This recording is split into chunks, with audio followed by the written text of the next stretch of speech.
नमस्कार मित्रांनो, मी स्वाती तोरसेकर एशा पृथ्वीमध्ये तुमचं स्वागत करते. 7 ऑक्टोबर 2023 रोजी गाझामधून इस्रायलच्या नागरिकांवरती निर्घृण हल्ला केला गेला आणि त्यांची जी दैना झाली ती आपण सगळ्यांनी बघितली आहे. त्याला 1 वर्ष नुकतंच पुरं झालं आणि इस्रायलनी कशा प्रकारे इराण प्रणीत दहशतवादी संघटनांचा निपात केला आणि आता प्रत्यक्ष इराणच्या भूमीवरती सुद्धा त्यांनी कसा जबरदस्त हल्ला चढवलाय, हे आपण बघतो आहोत.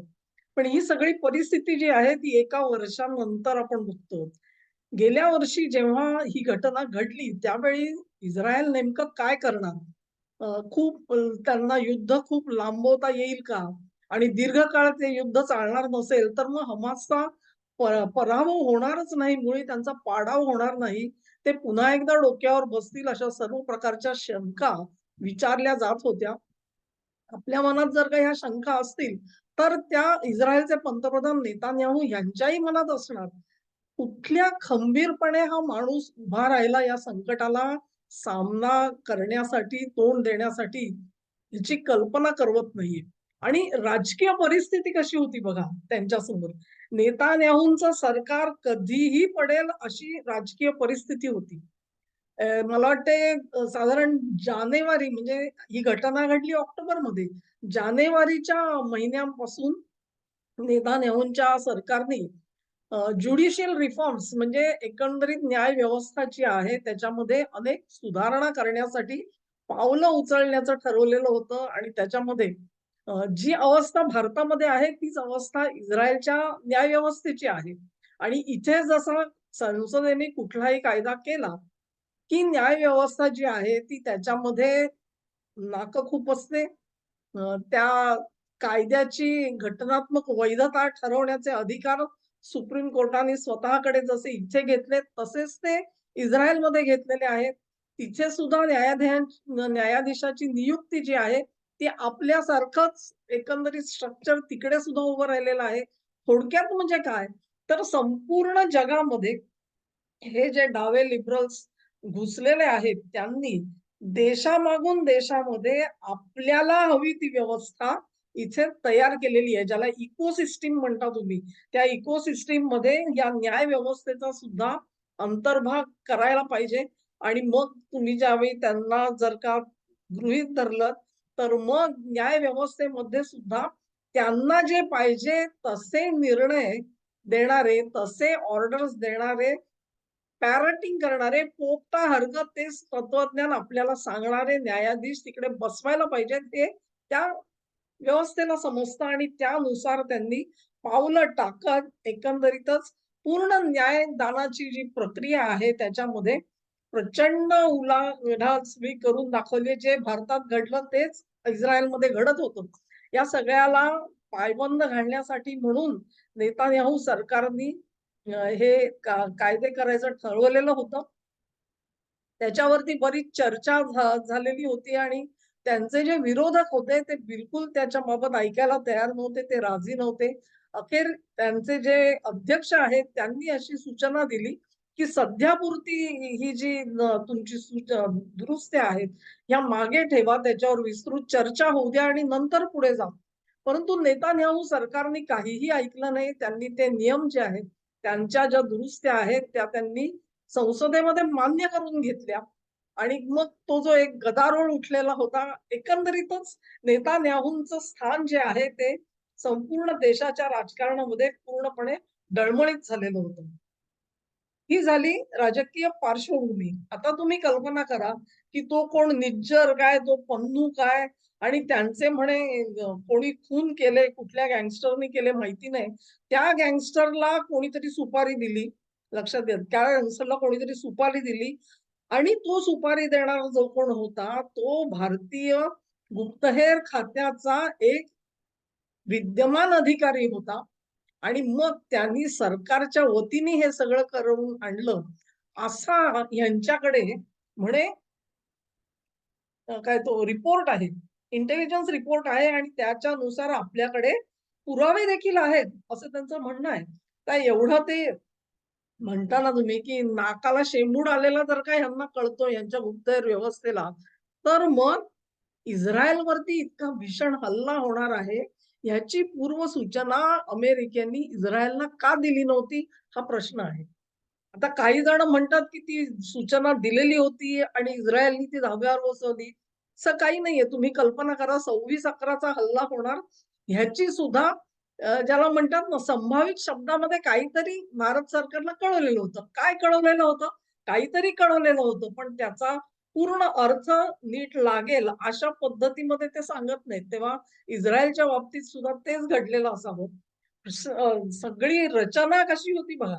हा हल्ला झाला, की नेतान्याहूंची पर्सनली म्हणजे व्यक्तिशः नाचक्की होईल आणि त्याच्यानंतर त्यांचे विरोधक जे आहेत, ते हे सरकार पाडायला उद्युक्त होतील. त्यांच्या सरकारला ज्यांनी पाठिंबा दिला ते पक्ष सुद्धा कदाचित त्या आघाडीतून बाहेर पडतील आणि नेत्यानाहूंची सत्ता जाईल, अशा पद्धतीचं हे एक वातावरण तयार करायचं. म्हणजे आधीच देशामध्ये असंतोषाची जी लाट आलेली होती न्यायदान पद्धतीतल्या सुधारणांमुळे. आता ही जी लाट आलेली आपण जी म्हणतो ना, ती सर्वसामान्य माणसाची अजिबात नव्हती. सर्वसामान्य इस्रायली माणसाला त्याच्याबद्दल काही आक्षेप नव्हते. आक्षेप होते ते या लिबरल्सना. कारण त्यांची इकोसिस्टम जी आहे, तिला नेतान्याहूंनी हात घातलेला होता आणि मग त्यांचे जे काही ॲसेट म्हणा किंवा त्यांच्या महत्त्वाच्या ज्या गोष्टी असतात, त्याला कोणी हात लावला, की रस्त्यावर आंदोलन कसं उभं करायचं, ह्याच्यामध्ये ही मंडळी वाकबगार आहेत आणि वाकबगार असलेल्या मंडळींनी इस्रायलमध्ये सुद्धा तेच संकट उभं केलेलं होतं.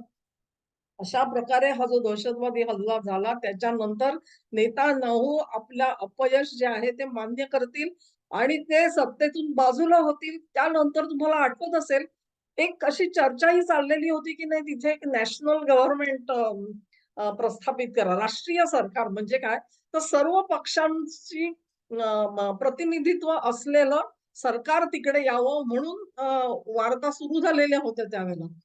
नेतान्याहूंनी त्या कशालाही दाद दिली नाही. ते खंबीरपणे उभे राहिले आणि ते इतके खंबीरपणे उभे राहिले, की त्यांनी हमास पूर्ण चेचून काढली, हिजबुलला चेचून काढला, इराक आणि काय त्या तुमच्या सिरियामधल्या काही ठाण्यांवरती सुद्धा त्यांनी हल्ले केलेले आपल्याला दिसतात. खुद्द इराणच्या भूमीवरती सुद्धा हल्ले केलेले दिसतात आणि ह्या सगळ्या ज्या संघटना आहेत, त्यांची महत्वाची नेते आणि प्यादी ही सगळी गारद करण्यामध्ये इस्रायलला आज यश आलेलं आहे. त्यामुळे आजच्या घडीला म्हणजे बरोबर 1 वर्षानंतर नेतान्याहूंचं राजकीय जो आलेख आहे तो आज उंचावलेला आहे.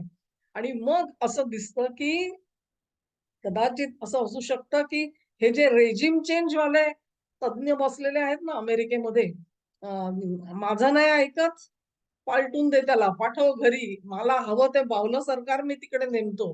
अशी जी रक्ताला चटावलेला वाघ असतो, तो वाघ नेतान्याहूंच्या मागे लागलेला होता. अन्यथा असा हल्ला होणार ह्याची पूर्वसूचना खरी मिळायला हवी होती त्यांना. ती न मिळाल्यामुळे बेसावध असलेल्या नेतान्याहू सरकारवरती ही नामुष्कीची पाळी मात्र जरूर आली होती. आणि मग त्यानंतर आम्ही कसे तुमच्या अगदी बाजूचे आहोत. हे नाटक रंगवण्यामध्ये मंडळी हुशार आहेत. नाटक रंगवण्यात लक्षात घ्या. म्हणजे ह्याचा अर्थ असा, की माध्यमांमध्ये पुढे यायचं आणि सांगायचं, की नाही, नाही आम्ही तर इस्रायलला मदत करणार आहोत. आम्ही त्यांच्यासाठी पैसे देतो, आम्ही त्यांना शस्त्रास्त्र देतो.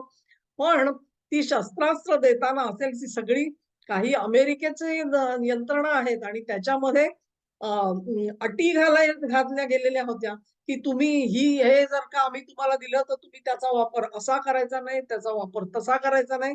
आता सुद्धा त्यांच्या कुठल्याही अण्वस्त्र आस्थापनांवरती हल्ला होता कामा नये म्हणून अट अमेरिकेने घातलेली होती.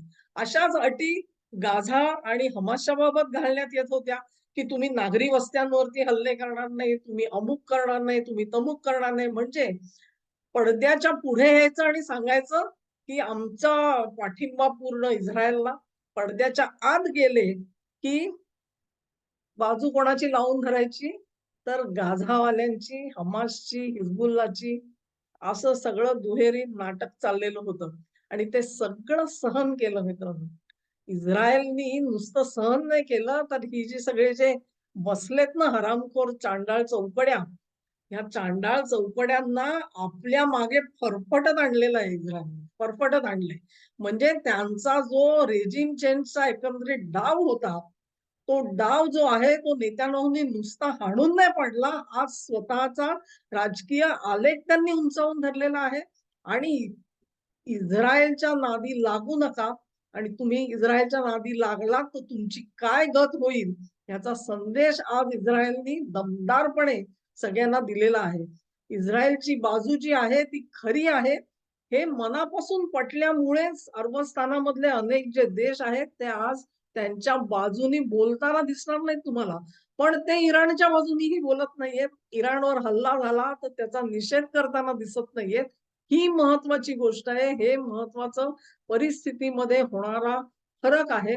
हा जो वातावरणातला फरक आहे त्याच्यामधून मध्य पूर्वेचं वारं कुठल्या दिशेला वाहतंय ह्याची गन्न वार्ता सुद्धा अजून देखील अमेरिकेचा डेमोक्रॅट पक्ष असेल आणि त्यांच्या मागे उभे राहणारा त्यांचा जो कोण करता करवता डीप स्टेट अनेक 50 नावं त्याची घेतली जातात. त्या सगळ्यांना अंदाज येत नाहीये ही वस्तुस्थिती आहे. असो पण ज्याला म्हणतो ना आपण की हारी बाजी को जीतना हमें आता है. हे आपल्याकडे जे गाणं आहे, ते गाणं नेत्यानाहूंनी खरं करून दाखवलं आणि कल्पना करा तुम्ही की ह्या एकदा अमेरिकेने रेजिम चेंज हे मनावरती घेतलं की ते तसं करून दाखवतात. त्याच्यामधून कोणीही सुटत नाही त्यांच्या तावडीमधून. 50 उदाहरणं देता येतील ह्याच्यासाठी. अगदी युक्रेनमध्ये झेलेन्स्की यांना आणून ठेवलं. त्याच्या आधी सुद्धा असाच रेजिम चेंज तिकडे त्यांनी करून दाखवला होता.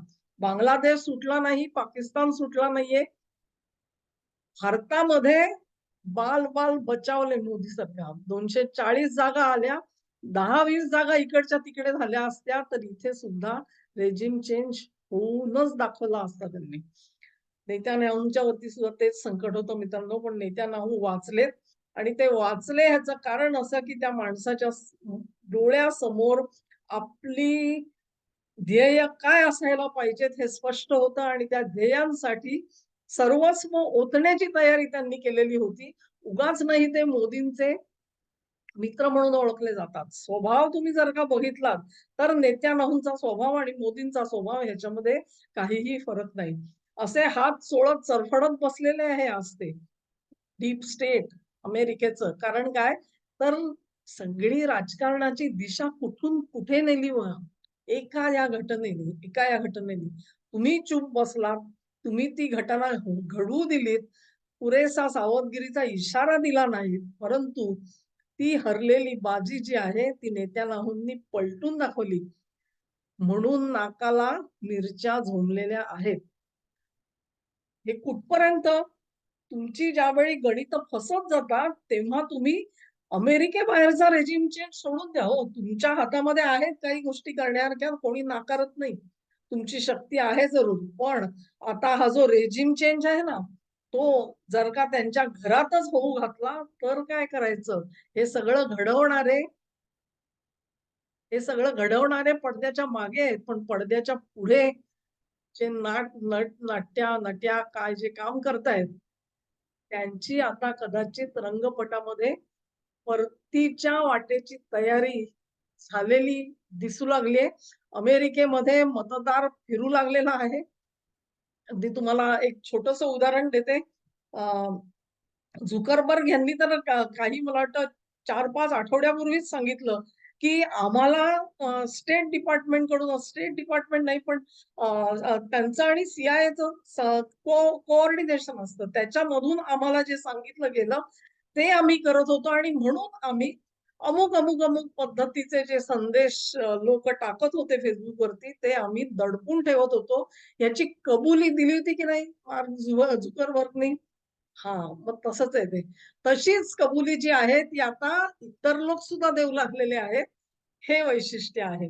आणि मग असे ज्यावेळेला माणसं फिरायला लागतात, तेव्हा समजतं की हवा बदलली आहे. म्हणजे आता सुंदर पिचई जे आहेत, त्या सुंदर पिचईंनी असं तुम्हाला स्टेटमेंट केल्याचं आढळणार नाही, पण त्यांनी ट्रम्पला फोन केला आणि ते ट्रम्पशी बोलले. झुकरबर्गनी फोन केला, झुकरबर्ग ट्रम्पशी बोलले. ही सगळी जी हे आहे, हे परतीचे मार्ग आता सुरू झालेले आहेत. मी म्हटलं होतं ना, एक मी व्हिडिओ केला होता. बुडत्या जहाजामधून उंदीर उड्या बाहेर टाकायला लागलेले ते दिसतायत ते असे. पण हे असं उगाच नाही झालेलं. असं उगाच नाही झालेलं. रेजिम चेंज करणारी ही जी नाटक मंडळी आहेत, या नाटक मंडळींच्या विरोधामध्ये काही माणसं ठामपणे उभी राहिलेली तुम्हाला दिसतील आणि त्याच्यामधले एक नेत्यानाहू आहेत. हे आता जेव्हा रेजिम चेंज होईल, इस्रायलमधला संपला, विषय संपला, मोदींचा विषय संपलाय, 5 वर्ष काही होणार नाही.